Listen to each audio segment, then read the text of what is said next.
दोस्तों यूएन में भारत की सबसे बड़ी प्रतिनिधि रुचिरा कंबोज ने यूनाइटेड नेशन में तहलका मचा दिया है। आपको बता दें कि रुचिरा कंबोज जो भारत का प्रतिनिधित्व करती है वह अब यूनाइटेड नेशन की अध्यक्षता कर रही है, क्योंकि भारत को एक महीने के लिए यानी कि पूरे दिसंबर तक अध्यक्षता करने के लिए चुना गया है और इस वजह से अब भारत अपना पूरा लाभ उठा रहा है और अपनी पूरी कोशिश कर रहा है कि भारत को वीटो दिया जाए यूनाइटेड नेशन के परमानेंट मेंबर के लिए। और इसी क्रम में उन्होंने साफ साफ यूएनएससी को धमकी दी है कि अगर यूएनएससी ने अपनी पॉलिसी नहीं बदली तो यह यूनाइटेड नेशन भंग हो जाएगा, यानी कि टूट जाएगा।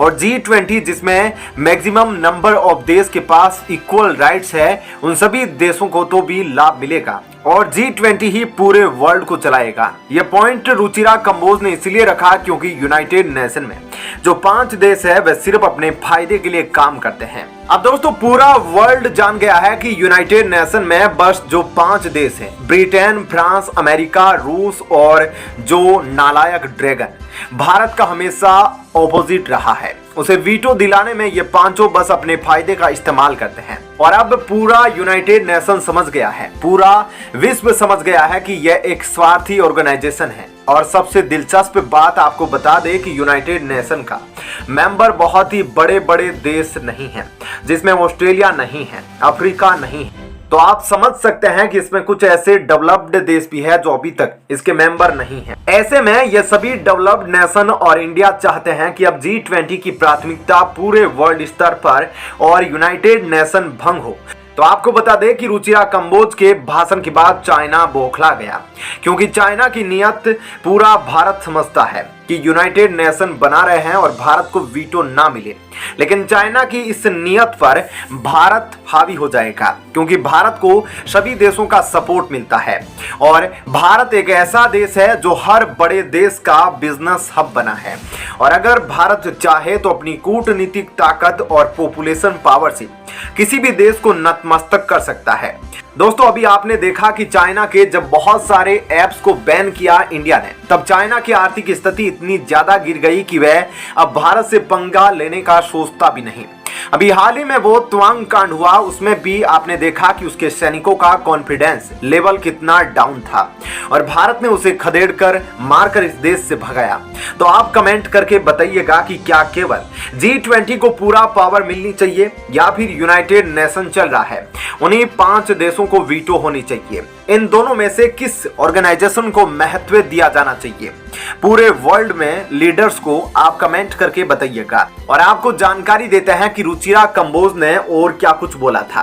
दोस्तों रुचिरा कंबोज ने यूनाइटेड नेशन में साफ साफ कहा कि आप अपने आप को रिफॉर्म कर लो और अगर ऐसा नहीं होता है तो ऐसे कई मल्टीलेटरल ऑर्गेनाइजेशन हैं जैसे कि G20 वे आपको रिप्लेस कर देगा।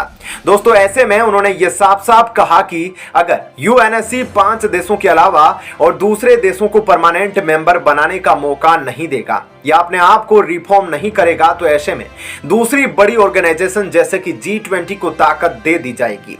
वह बड़े बड़े फैसले ले सकती है, क्योंकि यूएनएससी में जो 5 परमानेंट मेंबर्स है, अगर वह चाहे तो पूरी दुनिया में शांति हो सकती है और कहीं भी युद्ध ना हो। लेकिन यह 5 परमानेंट मेंबर सिर्फ अपने स्वार्थ के बारे में ही सोचते हैं और अपने हितों का ही सोचते हैं, ना कि पूरी दुनिया के हित का, जिस वजह से आज दुनिया में युद्ध हो रहे हैं और दूसरे देशों को भी इसका नुकसान उठाना पड़ रहा है। तो दोस्तों ऐसे में आप इस बारे में क्या सोचते हैं, हमें अपनी राय कमेंट करके जरूर बताएं। और अब आपको बताते हैं ऐसी ही एक और बड़ी खबर।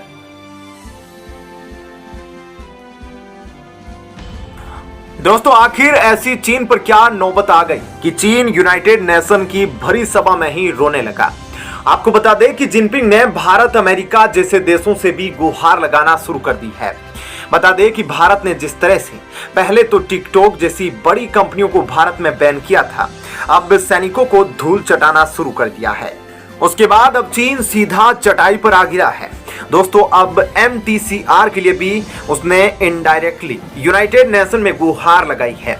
उसका टारगेट तो था सबसे पहले कि भारत को मना ले MTCR के लिए, लेकिन ऐसा कुछ हुआ नहीं।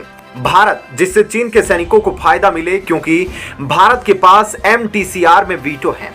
और यह सब जानते हैं। और उसके अलावा भारत ने जिस तरह से अब चीन के सारे बिजनेस भारत में ठप करने का ऐलान किया है, उसके बाद चीन बौखला सा गया है।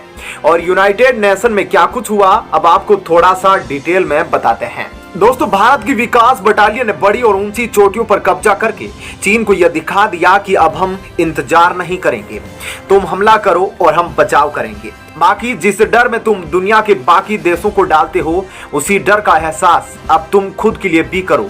और इसी वजह से जिनपिंग के अंदर और साथ ही चीनी सेना के अंदर डर समा गया है। वहीं अंतर्राष्ट्रीय मीडिया जो पहले कभी ऐसा लिखा करती थी कि चीन तो दरवाजे पर आ गया है, चीन भारत को एक सबक सिखा देगा या चीन भारत को सबक सिखाने के लिए आया है, वहीं अंतर्राष्ट्रीय मीडिया अब यह लिख रही है कि भारतीय सेना ने 4 किलोमीटर अंदर तक चीन के कब्जा कर लिया है। वैसे देखा जाए तो अमेरिका अपने बॉम्बर्स भेज देता है, चीन अपनी वीडियो जारी कर देता है और जापान तो अभी तैयारी ही कर रहा है। लेकिन भारत ही एक ऐसा देश है जो चीन के साथ सच्चे तौर पर, आर्थिक तौर पर लड़ रहा है और सैन्य कार्रवाई भी लड़ रहा है और साथ ही कूटनीतिक तौर पर भी लड़ाई लड़ रहा है। और अभी तक अमेरिका के बॉम्बर्स ने कोई विमान नहीं गिराया, सिर्फ अभी तक वे उड़ाने ही भर रहे हैं। लेकिन भारत ने एक्शन पर एक्शन लेना शुरू कर दिया है। जिनपिंग के अंदर का डर इस बार संयुक्त राष्ट्र संघ में दिखा।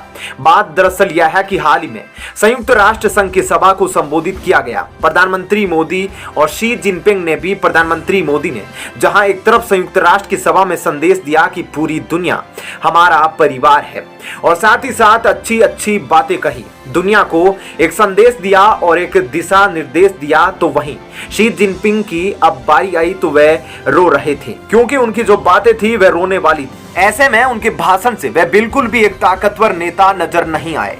और अपने पूरे भाषण में जिनपिंग ने यही कहा कि किसी एक देश के पास ताकत नहीं होनी चाहिए और किसी एक देश को यह नहीं समझना चाहिए कि वह सबके फैसले कर सकता है, बल्कि बाकी देशों को भी विकास करने का मौका मिलना चाहिए। किसी एक देश का राज नहीं होना चाहिए। जाहिर तौर पर उनका इशारा अमेरिका की तरफ था और इनडायरेक्टली भारत की तरफ, क्योंकि अमेरिका और भारत की जुगलबंदी से और साथ ही साथ यूरोपीय देशों की जुगलबंदी से किस तरह से चीन परेशान है, वह परेशानी वहां पर दिखे। आर्थिक तौर पर देखे या सैन्य तौर पर परेशान चीन संयुक्त राष्ट्र संघ में यह गुहार लगा रहा है कि इसके माध्यम से एक संदेश दिया जाए और एक दबाव बने अमेरिका और बाकी देशों पर, जबकि चीन को यह समझना चाहिए कि चीन की आज जो हालत है वह उसके खुद की वजह से ही है। दोस्तों, MTCR पूरा टारगेट था चीन का, इसलिए चीन बोल रहा है तो उसकी आंखों में आंसू आए ताकि उसे भारत MTCR दिला दे, इसलिए चीन ने अमेरिका के सामने यह सब बोला। तो दोस्तों, ऐसे में इस खबर के बारे में आपकी क्या राय है, हमें कमेंट करके जरूर बताएं।